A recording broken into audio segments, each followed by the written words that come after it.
I've spent a couple of months with this lens. It's the Hasselblad XCD24p f4, and in this video I'm going to tell you what I think about it. As you might know already, I'm a commercial photographer based in Manchester, UK. My website is philtragan.com, and on Instagram I'm at philtraganphoto, so by all means follow me on either of those and you'll see more content that I've created. My original plan with the X2D was to get one lens to rule them all. It was going to be the 55V. It's going to be a jack of all trades, and it's worked out pretty well. My clients really love the look of it. If I needed a wider or a longer lens, I had the Canon system to deal with that.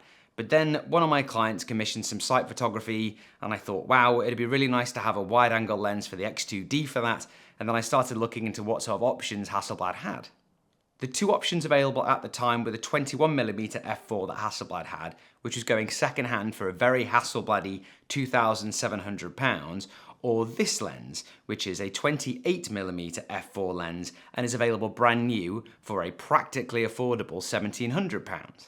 At the time I was thinking about this stuff, the 25V hadn't been announced yet, but given the £4,000 price tag, the 17mm equivalent focal length, I don't think it would have been the right lens for me anyway.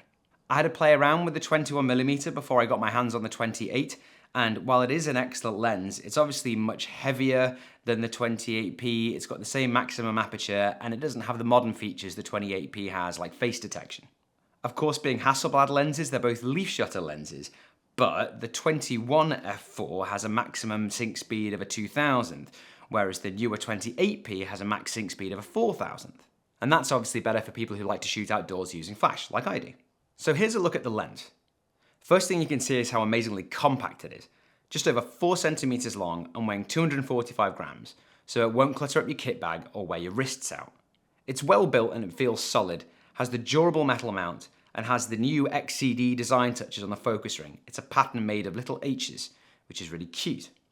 It's also an incredibly quiet lens. The leaf shutter click is very discreet indeed. Check it out. On the V lenses, there's a clutch mechanism that allows you to switch to full manual focus whenever you like, and a customizable ring. On the 28p, there's just one focus ring which works by wire, and you can operate at any time.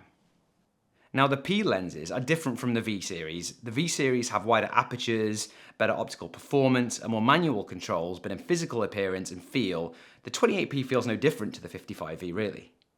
Hasselblad have described this as a street photography lens, and considering how compact it is and how the field of view is actually really good for capturing wider scenes, it does make a very good case for that. In these pictures you can see how 28mm field of view on the medium format X2D system compares to 28mm on a 35mm system. Quite a lot wider, 22mm or so equivalent but with less distortion at the edges, and the 4x3 shape means more image top and bottom. Here's an image taken of an outdoor area from a recent job. It's shot at f11, so should be in the lens's sweet spot, performance-wise. The highlights, shadows, and flare all look pretty good considering we're looking up into the sun. The edge sharpness is pretty good, and here in the leaves where you'd expect a ton of bad color fringing, it all looks pretty well controlled. It also has a minimum focusing distance of 22 centimeters, so it's actually quite handy for close-ups. In this picture, we're up close and personal with the pigeons. Good example for showing off how close you can get with a 28p, and also how little distortion the edges show, even when things are packed into the edges of the frame.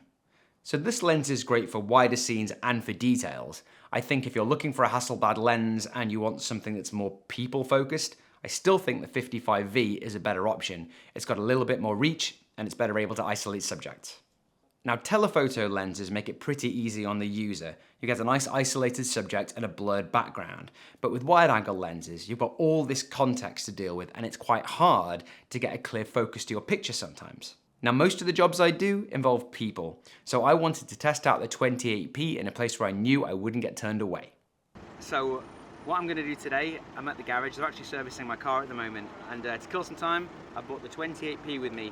So I'm going to do a proper review of it and show you some examples and let you know how I get on.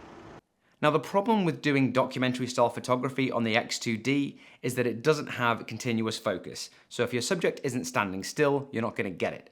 The good news is that when my subjects are standing still, the 28p was able to lock on pretty fast and I was able to get some pretty good candid looks.